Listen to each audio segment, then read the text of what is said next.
about nurses' reasons. You were there in Johannesburg during these hearings.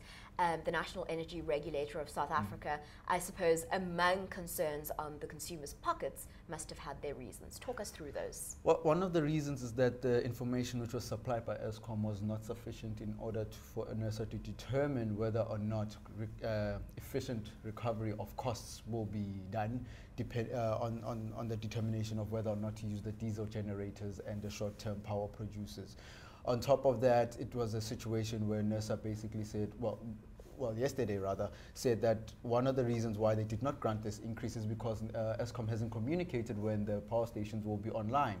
The very key power stations, which are Kusile and Medupi.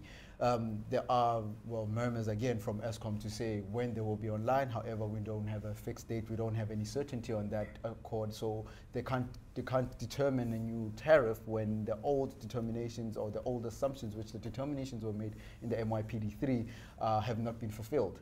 And one of those is the power stations, and as well the impact on the broader scale of the economy, not only the consumer, but the different industries and the places of production which this increase will have. One of the situations is that this increase is far too steep for a once-off, and we know that Eskom will come again and ask for another increase